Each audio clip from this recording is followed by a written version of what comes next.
Good morning, नमस्कार, आदाब, सत श्री अकाल दोस्तों। एक बार फिर आपका अपना प्रिय डॉक्टर आदि कश्यप मुंबईचा माणूस। आज है एपिसोड नंबर 1504 और दोस्तों आज एक विशेष कविता है।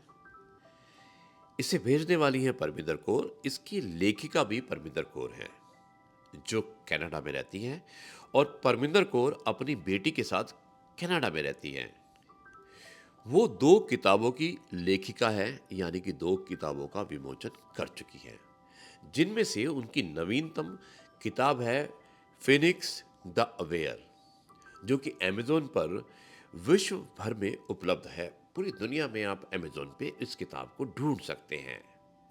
वो मुख्यतः अंग्रेजी में लिखती हैं और उन्होंने अपनी कविता का हिंदी में रूपांतरण भी किया है। मेरी विनम्र स्वीकृति दी है उन्होंने, और ताकि ये व्यापक दर्शकों तक पहुंच सके। दोस्तों, उनकी कविता आमतौर पर नुकसान के बाद आशा, यानी कि आपको जो लॉस होता है उसके बाद जो आपको होप्स होती हैं, गिरावट के बाद उन्नति और आध्यात्मिक जागरूकता और सचेतन जागरूकता को दर्शाती हैं। उनकी कविताएं आत्मीय समर्पण और गहराई से परिपूर्ण होती हैं।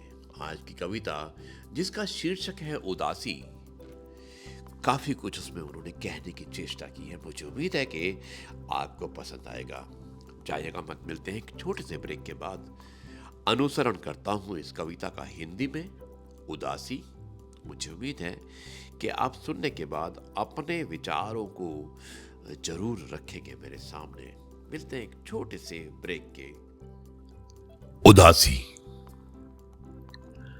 गलत फहमियों के बीच की दूरी अनगिनत मीलों से भी लंबी होती है।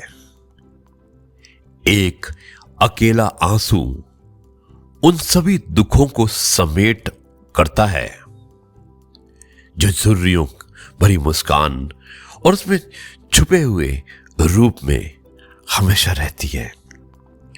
टूटे हुए सपनों की अपार मात्रा दिल की गुफाओं में दबी पड़ी होती है। इस पेचीदा दुनिया में मिलना, मिलाना और फिर बस जुदा हो जाना, अपनापन और उद्देश्य की तड़फ रेत की सतह पर बिखरे बेमतलब गोले की तरह है। कब से क्या, किसे, कहां, जीवन ना यहां है ना वहां है। एक प्रोजेक्टर जो चित्रों को फिर से चलाता है, यादें दोबारा दिखाता है, कभी छूने के लिए नहीं, फिर भी दिल से चाहा जाता है।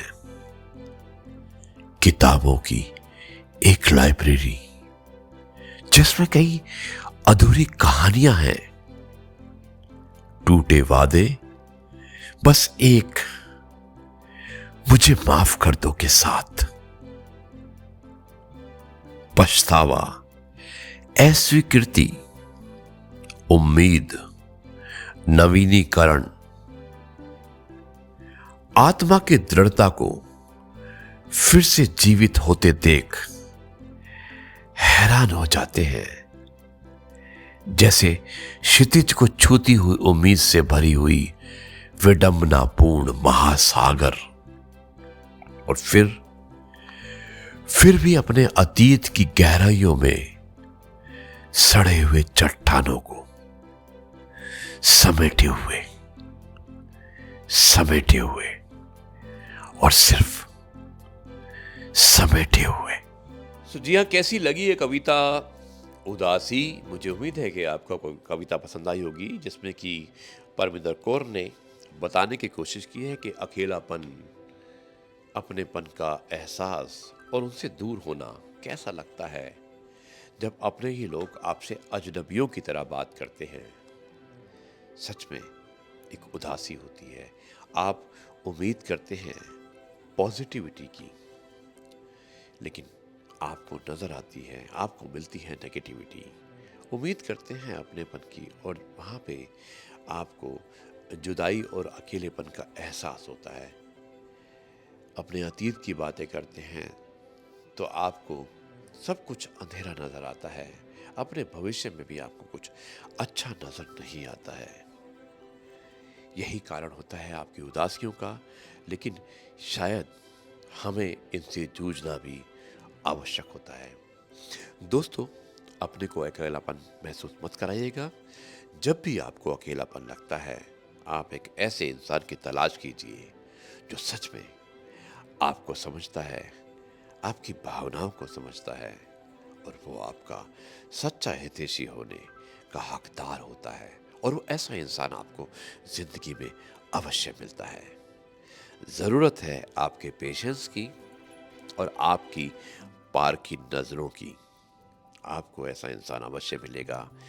ये आपके अपने डॉक्टर आदि कश्यप मुंबई चा मानुस का दावा है और विश्वास भी है। इसी के साथ मैं इस कार्यक्रम को समाप्त करता हूँ। एक बार फिर से परमिंदर कौर को बहुत बहुत शुक्रिया अदा करना चाहता हूँ इतनी अच्छी कविता को लिखने के लिए, अपनी भावनाओं को इस कविता के माध्यम से सब तक पहुँचाने के लिए। और मैं एक साधक बनकर इस कविता को आप तक पहुँचाने का प्रयास कर रहा हूँ। नमस्कार, जय हिंद, वंदे मातरम, जय गुरु जी, शुक्राना गुरु जी।